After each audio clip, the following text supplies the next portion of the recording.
welcome to Introducing Me. I'm your host, Sara. I started this podcast to get to know other people and lifestyles while discovering more about myself. Each episode, I will give a new guest a chance to discuss their background, culture, interests, or whatever they want to talk about to help increase all of our own worldviews. Today, I would like to introduce you to Sara Doble. That is Sara without an H, unlike mine, which is with an H. You always gotta make that distinction with the Saras.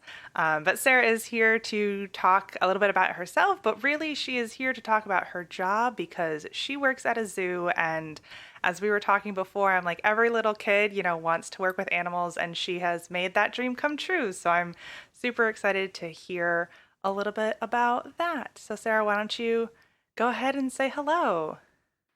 Well, hello, everyone. And just to start you off with a ridiculous anecdote that ties into my job at the zoo and also our fabulous name combination of Sara right now, I will tell you that when I started my job at the Buttonwood Park Zoo as their Education Programs Supervisor a couple of years ago, I was not told directly that our American bison's name is also Sara with an H. But you can't really hear the H, so it doesn't really help the fact that I walked into a really uncomfortable conversation of two keepers talking about how Sara had taken this really monstrous poop in the middle of the field. And I was like, I did no such thing. And it was a really nice icebreaker between me and some of the keepers when I got told later that week that Sara was the name of the bison. So here we all are, us Saras together being ridiculous. So there you go. That's to just get us started a little bit. But it is definitely a really cool place to work, and having the zoo experience that I have and the other teaching experience that I have and working experience that I have has been a really cool amalgamation of fun and education and, intellectual pursuits, but also mostly ridiculous anecdotes, far too many of which include feces. So certainly I've got a lot of directions that we can go on this, and it just depends on which ridiculous stories you would like to hear. But that's a little about me. Well, I'm glad you started off that one, and I can't imagine what you were feeling those first couple days. Yeah. So why don't we start before you had this job at the zoo and when you were younger, when did you know that you wanted to work with animals, and then how did you get on the path to get where you are today? It's so funny because I feel like, as you said, so many kids, if you ask them what they want to be, and I work with a lot of children who come to our zoo camps and our zoo education programs, and they'll all tell you that they want to be a zookeeper, because when you're at a zoo, nothing seems more fantastic than getting to work with these amazing animals. And so I was a really early sucker for animals. And I think I probably tell the anecdote most about just being 5 years old. And I don't know if you've been to the Discovery Museum in Connecticut, but they have a little theater room off to the side that's just playing a constant loop of documentaries about whatever. And I was lucky enough to be there, again, as a very small child, when they were playing a documentary, probably a David Attenborough documentary, if I'm being honest, because aren't they always the best ones? And it was about bioluminescence in the deep ocean. And from that point on, I was completely hooked, and I wanted to go down in submarines, and I wanted to be the first person to film the giant squid. I actually ended up getting a scholarship in college in Southbury, Connecticut, for writing an essay about how I was going to be the person who went down in a submarine and found the giant squid. And I'm sure that they probably want their money back because that did not happen. But it was very much my ambition at the time to be a marine biologist and to really explore the deep sea. And that's taken a lot of twists and turns. And of course, in elementary school, I think everybody is like, I'm going to be president and a lawyer, and I'm going to win an Oscar, and I'm going to be a star on Broadway, and I'm going to do a million different things. And then, of course, we end up all doing whatever ridiculously mundane things we do to pay taxes and etc. But I've been very fortunate, and so I ended up going to Bard College in Annandale and Hudson, New York, and studying biology. Totally accidental. I had looked up what colleges had marine biology majors on the East Coast, and Bard came up, which is hilarious because it doesn't have that major at all. But I fell in love with the school and what it stands for and the experience of it. So I went and ended up working with primates. And so for my junior and senior year at Bard College, I was actually studying callitrichid monkeys, or the little marmosets and tamarins, the cute, adorable monkeys that everybody wants that fit in your hand. And that's what I did all my research on in college, was cognition with them and, operant conditioning and just a lot of cool stuff that got me this hands-on experience. It was at a very academically rigorous college that basically channeled everybody straight into a PhD program. And I had this major crisis of academia where it's like, is it that I want to study monkeys or is that I want to play with monkeys? Like, do I really care about the research I'm doing? Because writing a paper is terrible. But waking up really early to go in and have tiny monkeys jump on your shoulder, that part's fantastic. So I actually, and I'm a little ashamed to admit it, but I did a little self-sabotage of my applications to PhD programs. And I don't actually have the proof because I wrote these essays, submitted them, and then deleted them from my computer to make myself feel better. But I genuinely think that at some point the essays in my applications, which cost $50 to submit to each school, had things that basically were like, yeah, please don't accept me. I don't want to do this. I just need to send this envelope in to get some people off my back. I'm sure I wrote it in a more eloquent way, but it was such a crisis of faith of like, where am I going in life and like, what do I actually want? So I kind of threw all that to the side and just Googled zoos by the ocean. And this one zoo came up and I just moved to Maine on a whim and became a zookeeper. And it was a really formative experience for me. It was not a great zoo. It was not AZA accredited, which is the Association of Zoos and Aquariums, which is basically the gold standard in zoos for like highly accredited and having really rigorous standards up to which you have to live. And this was not one of them. Now, I'd been spoiled because growing up in Connecticut, everything there is AZA accredited, which is impressive because there aren't a lot of them in the world, but they all in Connecticut, they're doing great. So I moved to this zoo, this non-AZA zoo, and it was great for a while. And I made a lot of friends and had a lot of cool experiences. Worked with, 50 plus exotic animal species, a lot of them monkeys. I got to do all the shows over the summer for, big crowds, little crowds, weird crowds. It was great. Um, and I suppose I did well enough at it that I was invited to stay on over the winter. And the second that the doors closed to the public, that third party perspective was apparently what was keeping this zoo in check. And it was a really intense part of my life because just the conditions for the animals went down significantly. And there's this bizarre, almost Stockholm syndrome like experience that a lot of the people I work with and I shared, where you couldn't leave because in your mind you were what was keeping these animals safe. Like if you left, the next person wasn't going to be able to do what you were doing to just barely scrape by.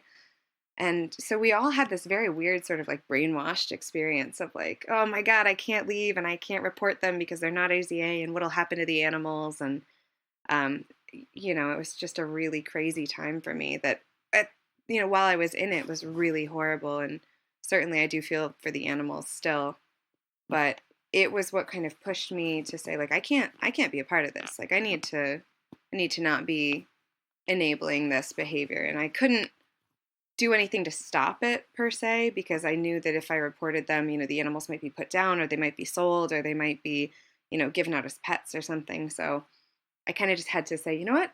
All right, this has been great. I'm going to go. And my big excuse to leave was to go and get my master's degree, like you do on a whim without any life planning whatsoever. So I moved home and I got my master in arts and teaching. And I became a high school science teacher, which was crazy and wonderful. And I worked in a very affluent district, so it had unique challenges compared to I also worked in an inner city district. So, Danbury, Connecticut versus Wilton, Connecticut. A little, slightly different on the socioeconomic scale, and therefore, sadly, the quality of public education that they receive. But it was fantastic. I mean, yeah, you cry and you laugh and you struggle and you love every second of it. But when it came time to move, I couldn't bring myself to get another teaching job. So I fell into that fun statistic of people who don't make it 5 years as an educator. And what I think it really was that being a zookeeper constantly was too much for me emotionally. Being a teacher was too much for me emotionally. And I needed to find a balance. And just kind of the entire world aligned everything perfectly for me so that I moved here with my now fiance and found this amazing little AZA zoo that needed somebody to come and be half zookeeper, half teacher. And so that's where I'm at now. And it's just been a really wild ride with a lot of crazy turns and twists and learning experiences along the way. And I love the story of how you got out and were like, I'm gonna go get another degree. And then like fate kind of aligned with the job you're in now. So and we'll go to like pre-COVID times, and you can talk a little bit about what you're doing now. But pre-COVID, when Sure. everything was full up and running, what were you doing? What is this teaching slash zookeeping job like? Oh, it's fantastic. So for me, I have a 5-day work week just like any other normal person. But 2 of those days would be just a full on zookeeper. I work in a section called Animal Ambassadors, which is really special because our animals are raised and kept a little differently. They are trained and able to be handled. So I, of all the zookeepers, get to go in and really form these incredibly strong and powerful bonds with my animals. And so they'll come out to do encounters with the public or birthday parties or camps or education programs. We would drive around the state and bring them to meet other people and all sorts of things like that. So it definitely had a cool zookeeping component to it. But then at the same time, we're doing those encounters, speaking with the public. And in those other 3 days, I was building curriculum and writing new programs, leading those programs, going again across the state or even a few states to teach them in different places. So there's that really neat teaching component as well. And lately it's gotten a little bit more interesting because even though I am no longer full time during all the fun that is COVID-19, I'm sure everyone's in that same boat, um, the different side of it has been that it gave me some extra time. My fiance was out to sea. So I was just kind of sitting around like, cool, how many crossword puzzles can I do today? Or should I maybe try something else? And I had this crazy notion last year for a corporate retreat event, like an escape room that took the entire zoo to complete. And it was kind of not shot down necessarily, but it wasn't the time, wasn't on the top of anyone's priority list. And so they kind of were like, oh, that's neat, maybe later. And so all of a sudden here we're desperate. Normally it's just, okay, how can we bring in the biggest number of people? What events can pack the most people into this zoo? How can we like blah, blah, blah. And all of a sudden it was like, okay, how can we have small amounts of people outside, distanced from one another? Excellent. Because we had actually had to shut the zoo down for the very first time from March to the end of May, which was a crazy experience. So all of my programming was being done over Zoom or things like that, just the regular kind of accommodations people were trying to make. But I spent a lot of that extra time creating this massive zoo-wide escape experience, which is not anything that I have any right to like know how to do or anything. I just genuinely enjoy escape rooms. And as a high school teacher, I had done like an escape the box lab for my environmental science students, and they always kind of liked it. So I was like, you know what? Why not? I got nothing else going on. It's me and my cats. Like, I might as well just do this. And so I launched a program at the zoo called Deja Zoo. And, it was our whole like the pitch was escape the Zoom, like come in here with a group of up to 10 friends and you have an hour and a half to find out what makes Buttonwood Park Zoo unique. And I built this elaborate puzzle, and it literally takes them an hour and a half. They go through the entire zoo, they see all the animals, they solve puzzles, they have to do all these crazy challenges. And then at the end, of course, they have to solve like what makes us special and escape Deja Zoo. And that's been like the whole focal point of my focus to get me through COVID. So it's been totally a huge shift. I've still been going in as a zookeeper, but obviously my classes and programs have been really different. So this has been a cool outlet for me creatively, but also scientifically to be like, this is a thing. And the side effect is being that, we're bringing in a little bit more money, which is nice. It helps to support our education and conservation missions. So it's been really fun for me just as a nerd who likes puzzles, but it's also been really gratifying as part of my job. And of course, we work the animals into it, so they're a part of some of the puzzles. And, it's just like having a really big, weird, furry, and feathered family. So it's been nice when I can't see other people necessarily. I've always had my animals there, and that's been really, really special. We've made so many changes, and they're all just to try and keep the animals safe. But, people, they need positivity right now. And so going to the zoo has been such a cool thing to offer people, even if it looks different and even if the buildings are closed and you need a mask and everything.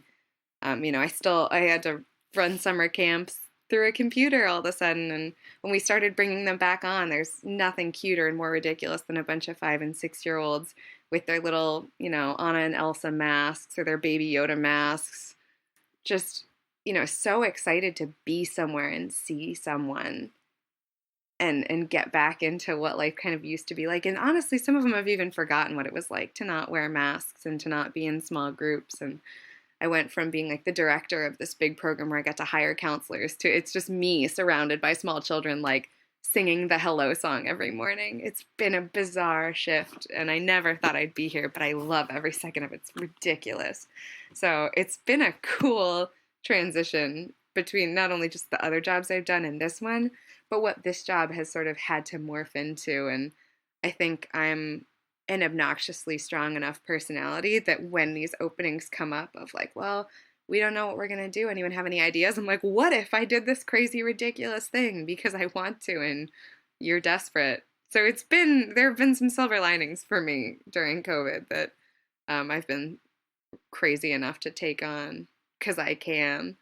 But that's like a weird kind of overview of the strange mixture of zookeeper and educator and all that good stuff that I somehow get paid for. Now, do you think that deja vu will continue when, masks are no longer a thing, small groups are not needed, and the zoo can be as crowded as it would normally be? I really hope so. I mean, like I said, I started trying to pitch this idea back before COVID had ever happened as a corporate retreat that would take a whole day and be similar to what it is now, but certainly with a more sophisticated component because it would be geared entirely at adults. But I've definitely already started thinking of other ways that we can do it and how convenient it'll be once we can have the buildings more open, or if we don't have all these restrictions, it can be during the day. It's been really tough because, we're doing it now all of a sudden facing the light. We have to do it after the zoo closes, but before it's pitch black, which is a smaller and smaller time frame. But I'm hoping that there are a lot of things that COVID has brought about into the zoo world that are going to stick and that are going to get made permanent, not out of necessity, but just out of enjoyment. There have been some changes that I've found really positive that I think if we can stick to it, could be really good. And I think that these small, intimate group programs that can run anytime is great. Because I think if there's one thing that I've learned from this whole experience, it's been to just appreciate who we have and what we have and what we're able to do. Because, there were a lot of people who went home on Friday in March and then just didn't get to go back, either for a long time or for permanently. And so for me, it's definitely been an endeavor in trying to appreciate things as they're there and just say, you know what, we're going to do this to its fullest. And it might be weird, but we're going to tough it out because it might just be like this or it might not. But you got to just kind of enjoy the things that are there while they're there. And I think that we can, hopefully grow from this in that respect as well. I would hope so as well. There's definitely a lot that we can grow from, adjustments being made. And as you said earlier, like even the kids not remembering the before. So it'll be another new normal for some people. That phrase has been such like a pebble in my shoe, and I love it because it's so useful right now, but also the idea of like the new normal. It's just, aren't we all just so terrified of what that means in every different situation? We're such creatures of habit and comfort that it's been such an exercise in flexibility and, being able to just turn on a dime and be like, oh, okay. My fiance and I for Halloween built a candy slide from our door. We knocked the screen out of our door and hooked up like we had covered it in tinfoil, but it was this cardboard slide that went all the way down our front steps, and we made a huge sign that was like, I forget, I had some really corny rhyme because it's me and that's all I do in my spare time, but it was like trick or treat and pick a sweet or something like that. And we had pictures of all the candy we had, and we had tongs to take the candy and slide it down the chute into their bags. And I was so jazzed about it. And we had like 6 kids come, which is obviously the better idea, but I was still so ready. So I mean, I guess that's just the microcosm of my personality, is being like, all right, we're gonna make the most out of this, and it's gonna be great, and we're just gonna go with it. So who knows? But it's certainly been interesting with the animals. It's been tough. We found out the Bronx Zoo's tiger, I believe, was one of the first animals that came out as having COVID. And it came out really early on. So the zoo had to make so many crazy changes to keep the animals safe. And people have been really good for the most part. But what I found most interesting, and I think anyone who works in a restaurant would probably be the least shocked by this information, is that people have had a lot more trouble caring about other people than about animals. And again, to jump back to, kids, they want to be zookeepers. There's something about animals that just can weasel its way into any Scrooge's heart, I think. And so when I've walked around and people will have their masks down or be not socially distancing, I've completely given up on being like, please put your mask back on to keep myself and the other zookeepers safe or the other zoo guests safe. But I've had so much more luck going up and being like, well, we don't know how COVID could affect some of our animals. So for the sake of the animals, I'm going to have to ask you to put the mask up. And oh my gosh, it's like you told them, like, if you don't put your mask on, I'm going to shoot this monkey in front of you. Which I hate to say, but also like, hey, if it works, I'm not gonna, mince words trying to get somebody to protect my animals because I care a lot more about my animals than about basically anything else in the universe. So it's been an interesting challenge, but it is kind of heartwarming in a really twisted way to see how much like people's love of animals is apparently much higher up than people's love of their fellow human. I guess I'm not shocked, but it's kind of funny to see it in action. So Yeah, you just have to learn the right thing to say to people to get them to respond well. yeah, we've had not so much practice, which is good. People have surprised me and been pretty successful, but certainly there are a few who are like, but my nose needs its freedom. And that's when you got to dangle that little like, oh, you could be the death of these animals. And they're like, oh God, all right, I'll cover my nose. So if it works, it works. You do what you got to do. Right. Now, you mentioned that you have some cats at home. Is it correct that there's more than one? There are two cats. Bonnie and Dune are my lovely little kittens, which has it's been its own strange struggle because I don't know if you would have thought of this, but working with zoo animals, your shoes get really dirty, as do a number of other things. I actually, when I first got engaged, I was wearing my ring to work, which was dumb, but I was like, this is shiny and I'm obsessed with it and I'm going to have it on me all the time. And so you don't even want to know, as a zookeeper, I mean, not just like dirt and mud and stuff, but we're talking like I have to butcher rats and guinea pigs and rabbits and things like that on a daily basis because a lot of my animals are carnivores. And there's no other option. If you're feeding bobcats and you're feeding birds of prey, like that's just a part of your day now. And then so you've got blood on your hands, you've got raw meat on your hands. Every single day starts by cleaning everyone's enclosure, and everybody's habitat needs to be tidied. So of course you're coming into contact with feces and with urine, which hopefully don't touch your hands. But listen, life is hard. So I have this really strange memory of going to get my ring appraised for insurance. And I was like, hey, but by the way, could you maybe clean it? Because it's probably a little dirty. And this poor guy had it running in his like ridiculously powerful jewelry cleaning machine for like 10 minutes. And his dad, who owned the store, came out and was like, took it out. He's like, this has been running way too long. He's like, this is filthy. Like, what you loaded it wrong. And the guy was so embarrassed. He like went over to his dad and he's like, no, it was just like the dirtiest ring I've ever seen in my life. And the guy kind of looked at me almost like impressed. And he was like, what, did you just like use a lot of lotion or do you like garden or something? I was like, yep, that's what it is. It's nothing else. There's nothing disgusting on it. There's no poop. There's no blood. There's no dirt. Nope, that would never happen. What's wrong with you? So that was kind of hilarious. But anyway, it's been really tricky because not only having my pets with the zoo animals, I have to basically like clean out almost like a nurse or something like that. So you have to change your shoes and throw your clothes right in the laundry just to make sure you're not bringing any kind of foreign pathogens in that could infect your animals. But with COVID too, it's been really crazy because we know that mammals are the most likely to be susceptible. And I don't see that many people in my little personal bubble.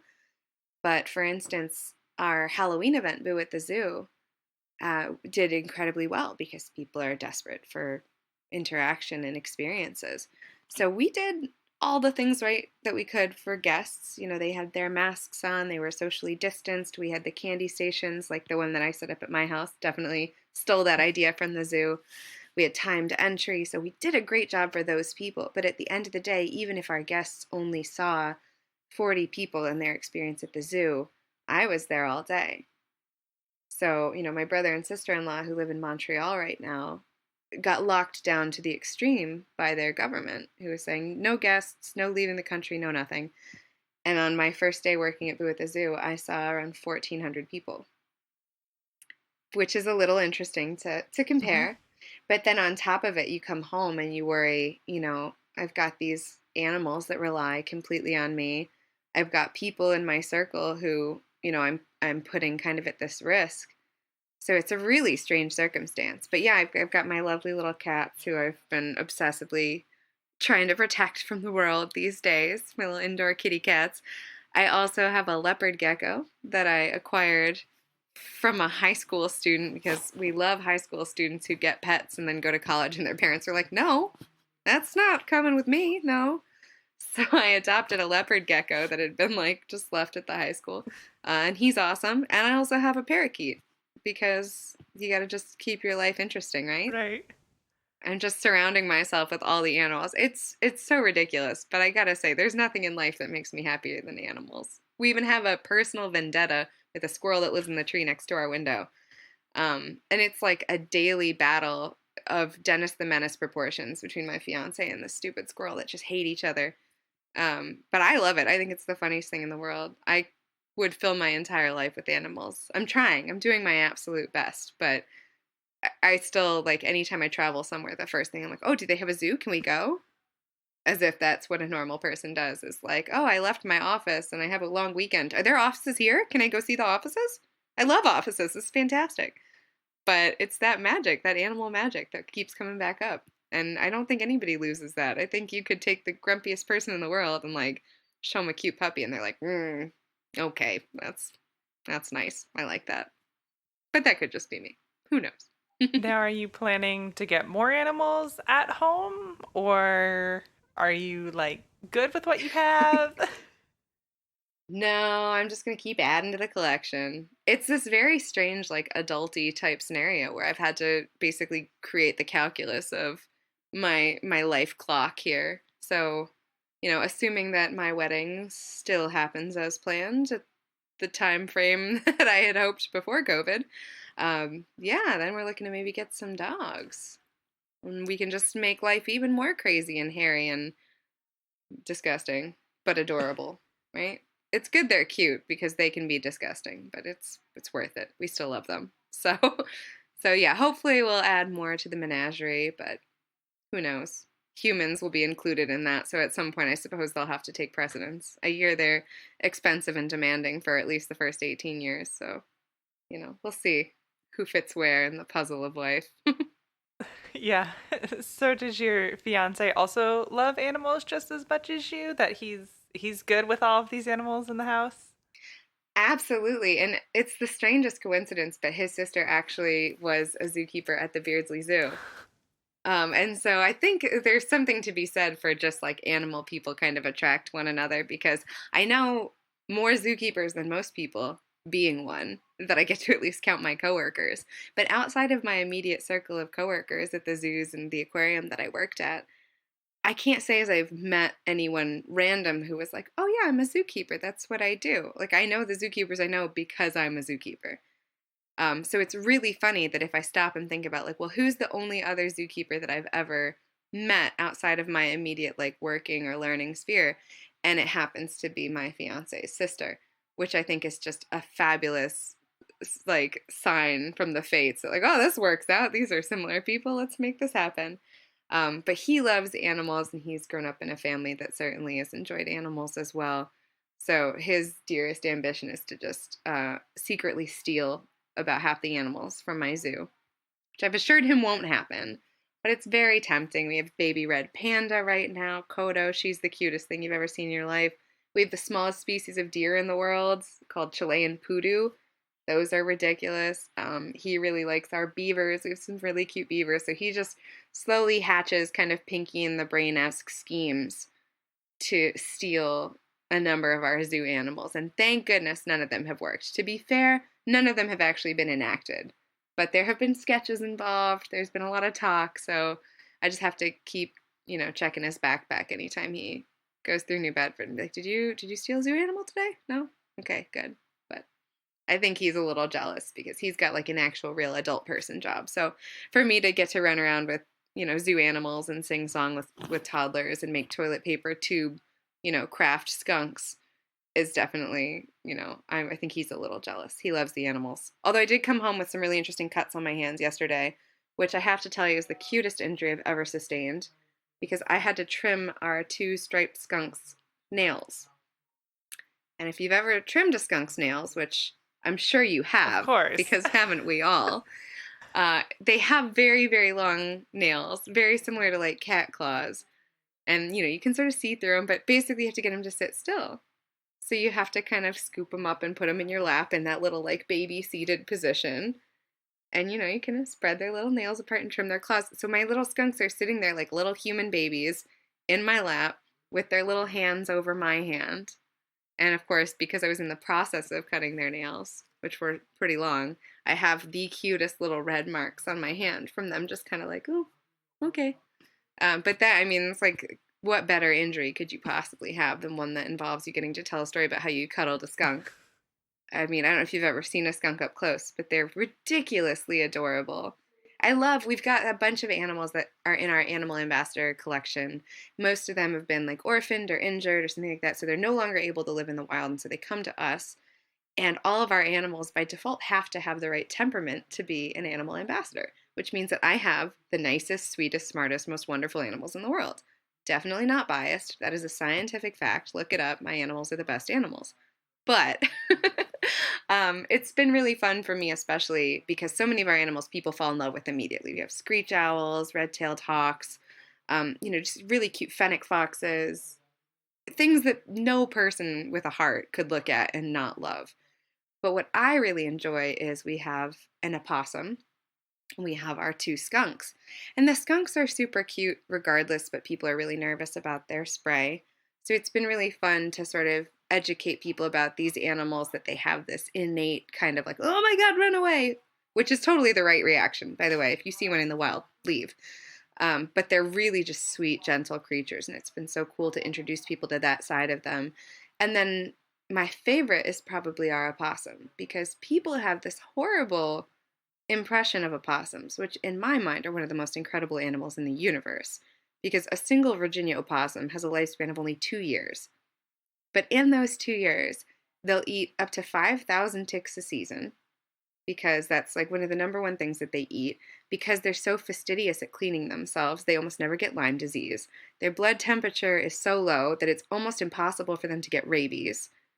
They're immune to a lot of snake bite venoms. I mean, they're just these fantastically amazing creatures. They're our only marsupial in North America.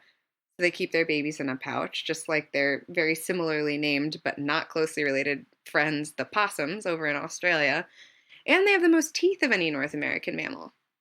So each one has 50 teeth. I mean, like, they're just the coolest little creatures. And the ones that I get to take care of look like little stuffed animals. Whereas for some reason, if you look on the internet and you look up Virginia opossum, you'll only see them making the craziest, most terrifying faces, which is probably because somebody just stuck a camera in their face and they think they're about to die. So they put on the biggest show in the world. But I love it. I love taking something that people have this, like, I hate this and they're terrible and I'm afraid of them, and getting to show them, like, okay, first of all, everything that you think you know about them is wrong.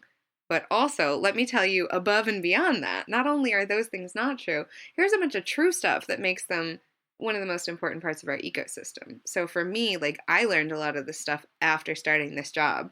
So it's been a huge learning process for me. And I just get to fall in love with these different animals and to share that with people, which is so cool for me. I mean, it basically would be like pick your favorite fandom, like your favorite thing that you're a nerd over. And imagine that your job was just to go talk to the public about how awesome that thing is.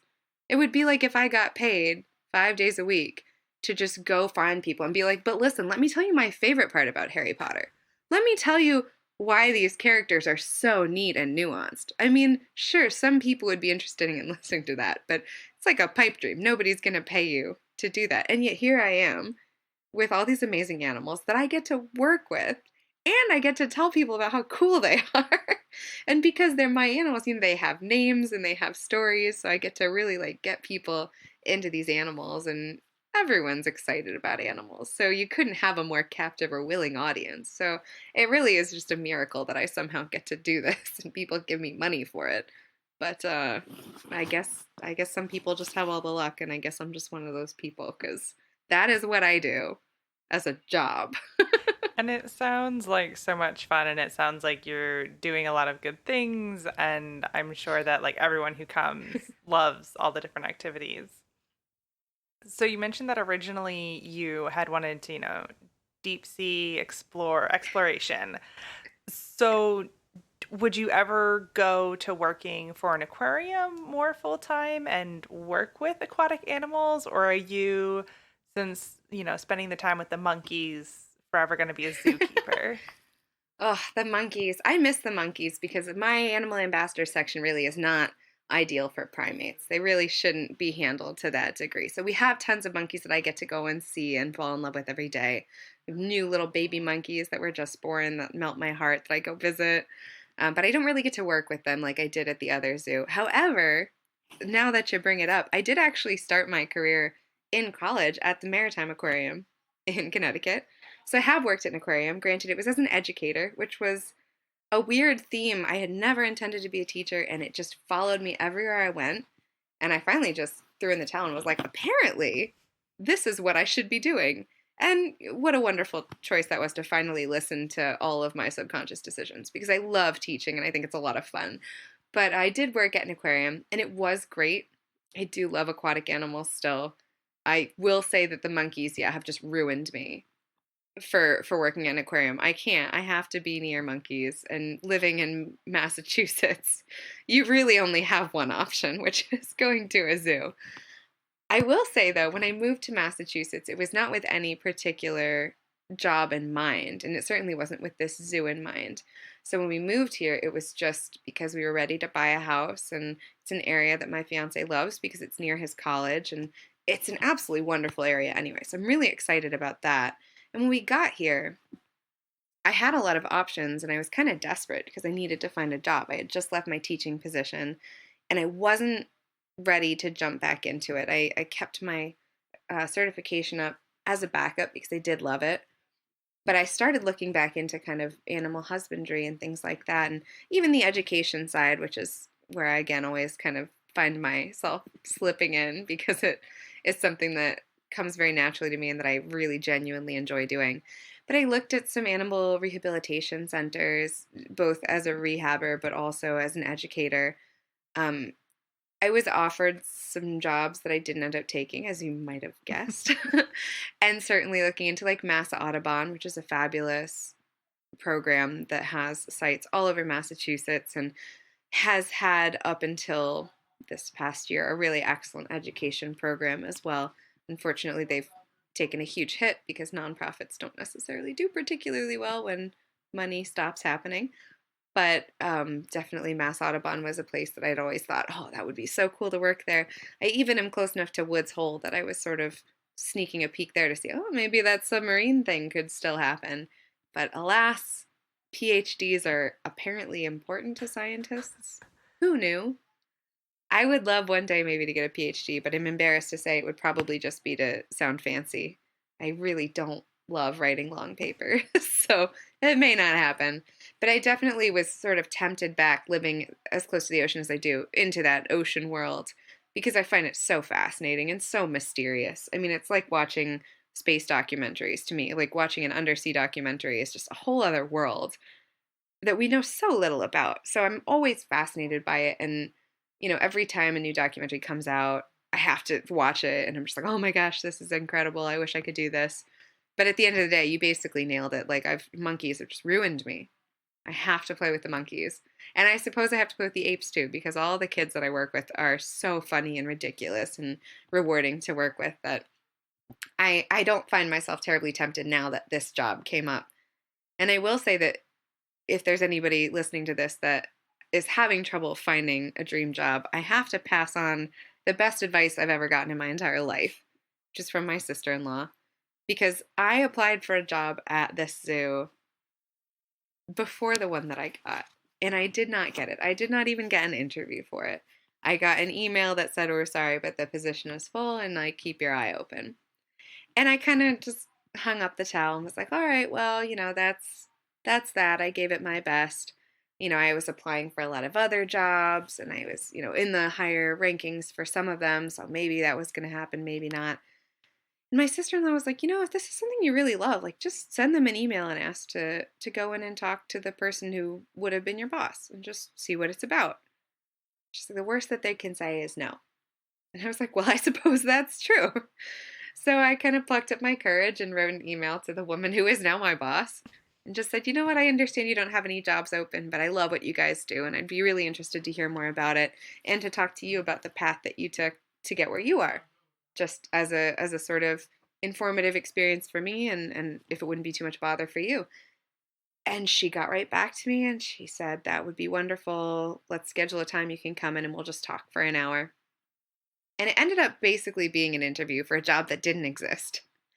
But it was wonderful, and I got to hear her story, and I had my resume there for her, and just, well, what can I be doing in the spare time that until another job comes up here, I can make myself look more tempting so that when that job does come up, you will want me as your person. And she kind of looked at my resume and she was like, oh, nothing in particular, just didn't happen this time, but everything looks great and, good luck and take a walk around the zoo, see it. We have a class going on. You want to go see it and meet the educators.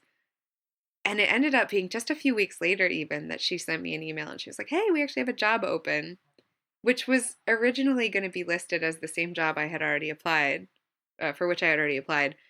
But instead, she had taken that application or that job listing, given it a new title, Education Programs Supervisor, which is my current title.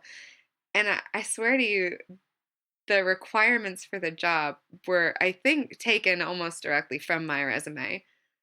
Perhaps just in an effort to get as few people to apply as possible, because I had my application in like 2 hours later. And, as luck would have it, that was it. So that job basically, in my head, and I could be wildly delirious here, I suppose, but in my head, this job ended up basically being created for me because I took this random leap on my sister-in-law's recommendation that paid off in ways I could never have imagined. And it really is just, if ever there were a job that somebody could make for me, man, it would be this one.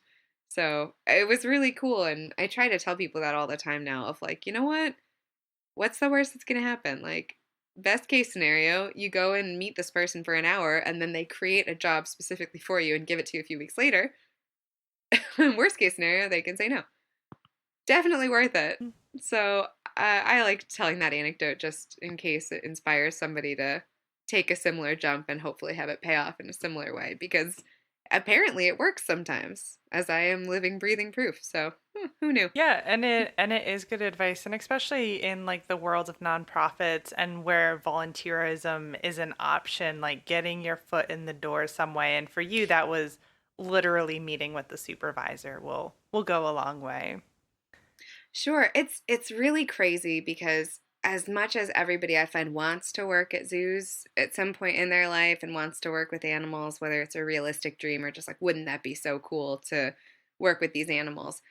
Working at a zoo is an incredibly, incredibly competitive field. And it's unfortunately, as I think has been drawn into much harsher light this year with all of the Black Lives Matter movements and things like that, it's a really Caucasian dominated field.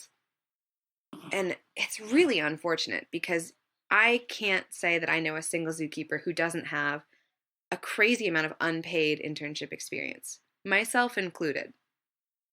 And it's really unfortunate because if you look around my zoo, the vast majority of the employees are from upper middle class white families, because these are people who can afford a really low income job and they can afford to have a resume filled with unpaid internship experience during high school and college and even after college. So it comes with so much privilege. And so not only do I start off telling people who say they might want to work at a zoo, like, okay, well, when you're in high school and college, you better be using that time to get your foot in as many doors as possible with all these internship experiences. And also, how crazy is it to look at a 21-year-old and be like, well, how many years have you worked with primates? I mean, that's an insane thing to say to somebody, but the reality is that by the time I had graduated college, I had worked at an aquarium for 2 summers, one unpaid and one paid. And I had done a year and a half of primate cognitive research at a zoo that was near my school. And so I was able to leave college and say, oh, here are the things I've already done, which is bananas. Because if you have to support yourself in any way, shape, or form, you didn't do that. You had a job or you had 2 jobs. And so it's a really unfortunately difficult field to break into because not only are there not as many jobs as there are people who want to do it, but if you refuse to do it for free, somebody else will. Or if you refuse to do it for minimum wage, somebody else will. And even beyond just the competitiveness of like who got the better internships, who got the better jobs over the summer and things like that, there's also, again, that whole like, well, can you afford to be a zookeeper? Which for some people the answer is no. So it's really, really tricky. And then for me, it's really funny because what a lot of people will do to get in to a zoo will be to start in the education department, which is just tragedy to me because I love the education department. It's where I would choose to be. I love that I get to be a zookeeper for half of my time, but I certainly love that I get to be an educator for the rest of it. So for me to see a lot of people saying, well, nobody wants the education job. So if you can get the education job to get the experience, then when a zookeeping job opens up, they can hire you internally out of the education department. And that's a super common shortcut that people trying to get zoo jobs will take. Again, much to my sadness and grief and disappointment because I want all the educators to be people with this burning, insane passion for teaching people about animals because that's who I am and that's what I think it deserves. But it is a really crazy field in terms of just like getting in is very difficult. We have a zookeeper who was just hired after years of like full work for no money. But she was next on the list because she had put in the most time. So basically, the message that we're sending is like, you have to be able to do this for free until we can afford or find time in our busy schedules to pay you. And that's no fault of my own zoo. It's just the sad state that we're in as a nonprofit. I mean, the zoo itself is run by the city, but the Buttonwood Park Zoological Society is a nonprofit and a phenomenal nonprofit that does incredible work, not just in our community, but also around the world for conservation and education, particularly with Asian elephants, but also with a number of other species.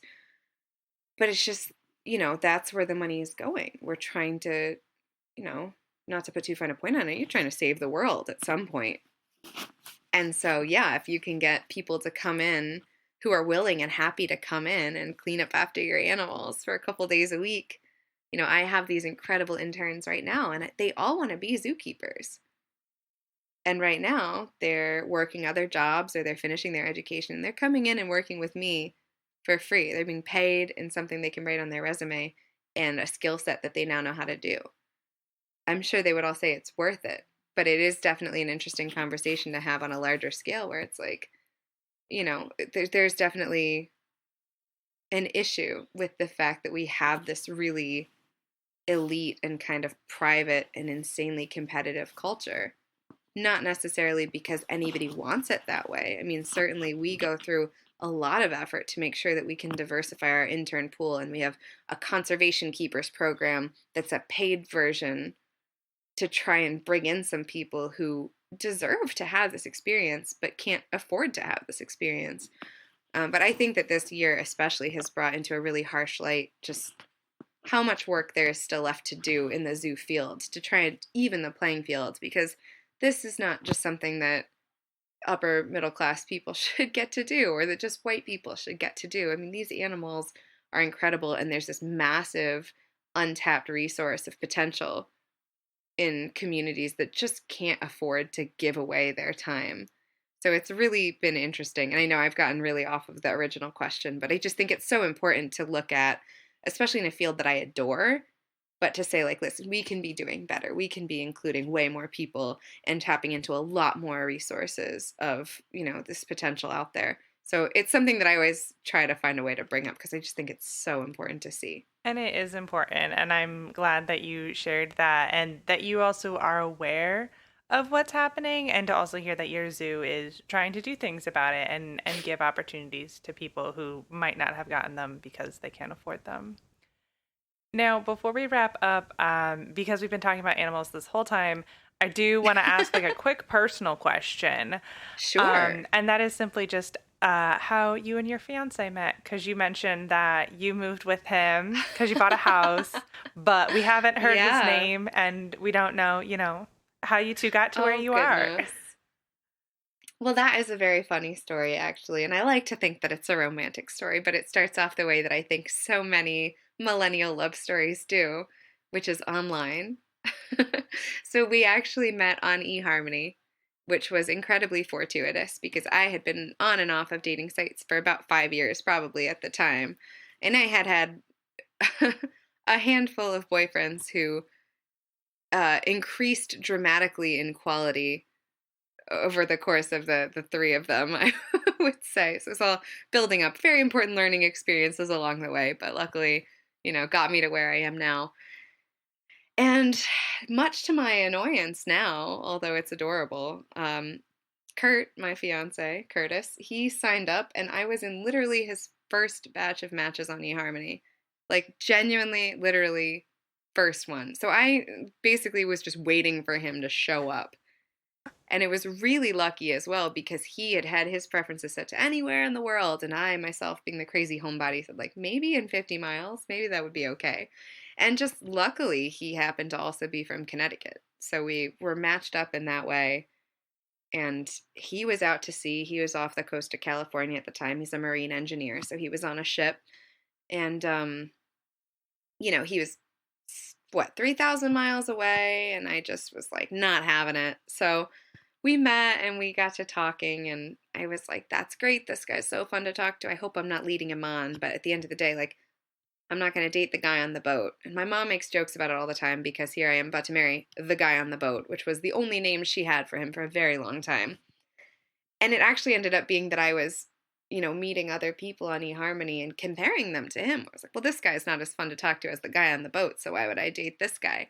So he was this random bar of like, well, I'm not going to date him. So, and I want to say 3 months or so went by like this, where we were just emailing back and forth these tremendously long emails every day at this crazy, inconvenient schedule because he was out to sea, so he only had the internet like an hour each day. So we'd just be waiting for one another to respond.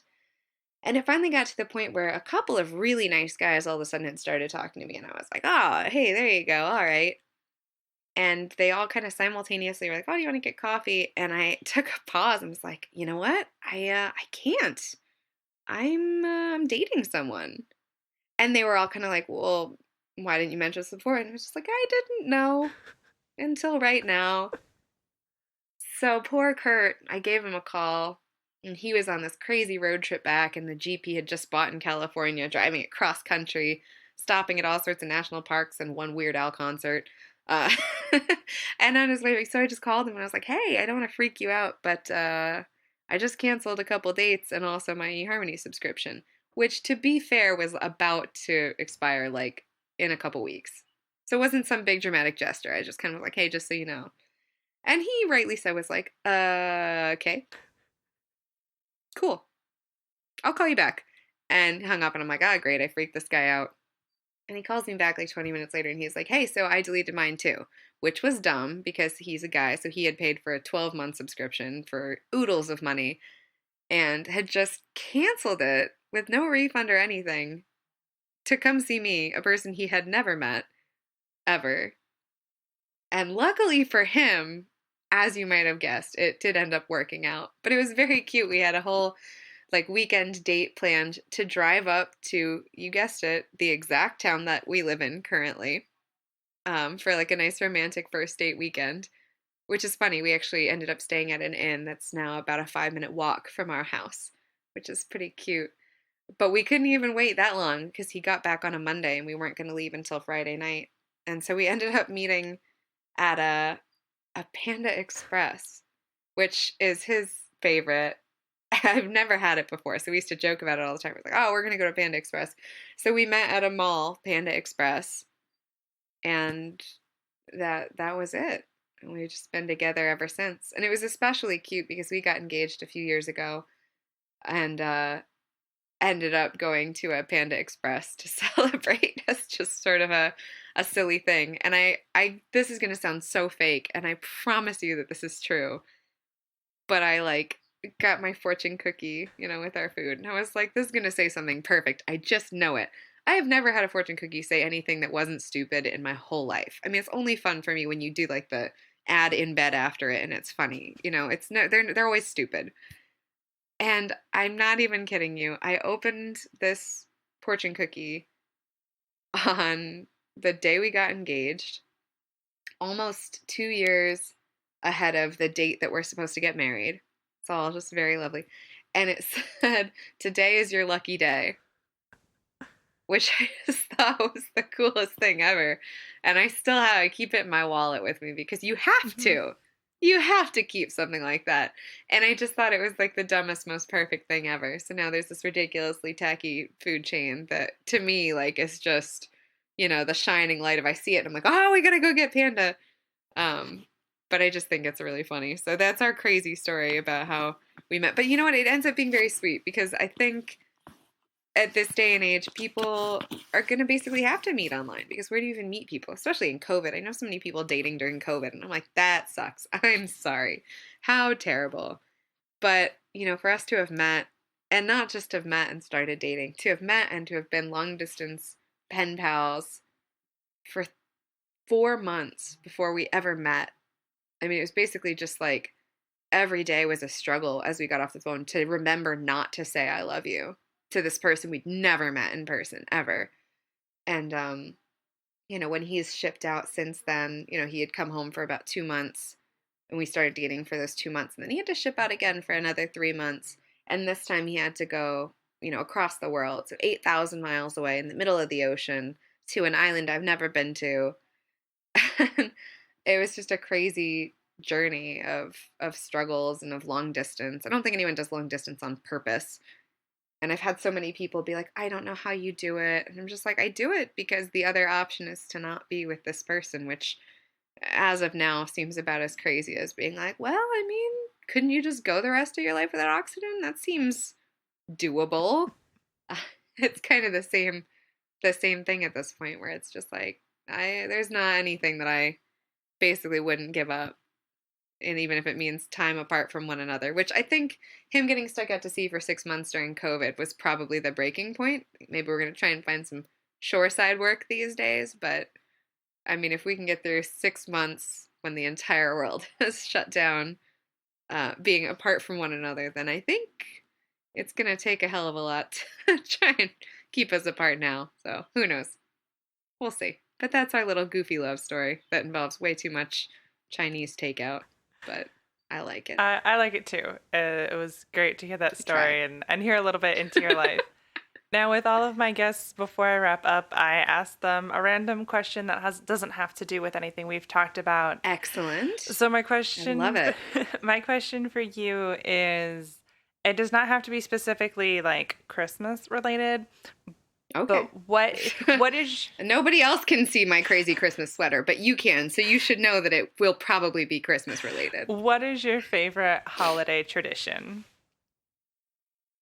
Oh, man. I love it. This is going to be impossible because I have a ton. I'll tell you the first thing that came to mind is really stupid, which makes me think you'll probably enjoy it the most. So I'm going to tell you about believe it or not, a non-Christmas tradition. Simply because I think it's hilarious that my brother and I made up, not a holiday, but certainly a lot to do with one. So when we were kids back in good old Southbury, Connecticut, as you well know, very exciting place to be a child. Any year, you've got St. Patrick's Day, that one kind of just jumps around. There's nothing super special about it. You just like, if you don't wear the right color, people hurt you. So that's not like my favorite tradition in the whole world. So instead, my brother and I made up a new one and just sprung it on our parents as if they should have known about this for years and been doing it. So I don't recall quite how young we were, but I think I was probably still like a toddler, albeit a very precocious one. And my brother is 2 years older. And we very like matter of factly told my mother about how leprechauns hide those chocolate gold coins in all the plants in the house. Obviously, everyone knows that. And props to her, that woman went out and made it happen. And so I didn't realize that this wasn't something everyone did until probably high school or college. When I like said it to someone and they were like, "That's insane. No one does that." And I was like, "Well, two people do." So yeah, the tradition for us was somehow my parents would sneak those like bags of the gold coins, one each under our pillows. And then in all of the real live green plants in the house, they would hide a little coin or two, a little chocolate coin. Not in the fake ones. Leprechauns don't buy that crap. Only the real ones. And I'm obsessed with it. I think it is the most ridiculous thing. Not only that two small children would like just create an entire thing and be like, yeah, this actually happens. So yeah. But also that we had the wherewithal to like just tell my mom, and that she would then be like, yeah, sure, I've heard that, and go out. I don't even know where you buy the amount of chocolate gold coins that took. And proceeded to do it, I want to say until we had both moved out of our home. Like, I think that kept up until I left for college at 17. And my brother, just, to throw this at you really quickly, is a professional ballet dancer, as one would expect. And so he had moved out much earlier because he was in Manhattan, and he started at American Ballet Theater at 16. So he was certainly not at home as much. But yeah, basically by 15 or 16, we're still wandering around our house on whatever random day St. Patrick's Day is, finding gold coins as hurriedly as possible before we have to go to school. So there's a ridiculous holiday tradition. If you could see what my house looks like right now, you would know that there are certainly an abundance of insane Christmas traditions as well. And in fact, for what it's worth, in my household, I'd like to say that every holiday comes with its own insane traditions. So I could go on and on and on. But for some reason, the one that my brother and I just created out of nowhere, and then my mother, wonderful woman that she is, and my father, I should give him credit too. He had to go to school as well. He's a teacher, so he had none of that time, I assume.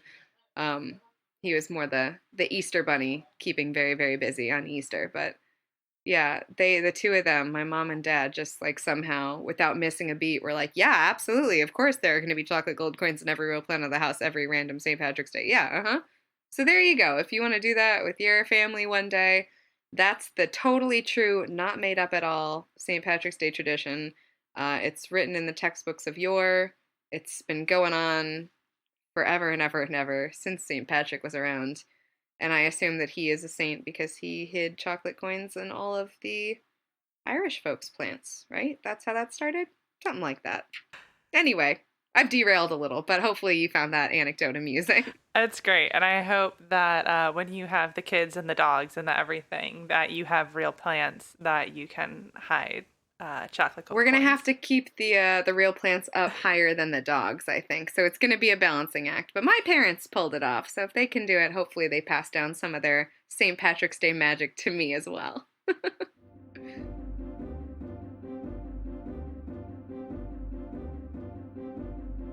Okay, so that brings this episode to a close. I will be leaving a link to the Buttonwood Park Zoo in the description, so if you would like to look and see all the great animals that Sara has been talking about and the cool programs that she has gotten up to, that information will be in the description. And if you would like to connect with the podcast on social media, all of that information is there as well. And if you would like to guest on the podcast or just shoot me an email and say, hey, I'm listening, or hey, I have these questions, I always love connecting with my listeners. So the email is introducingmepodcast@gmail.com. And thank you so much, Sara, for spending time with me today. I appreciated hearing all of your fun animal stories. And to my listeners, for taking the time out of your day to hear a new story. Until next time, bye! Thanks so much for having me. Bye, everybody. Thanks for listening.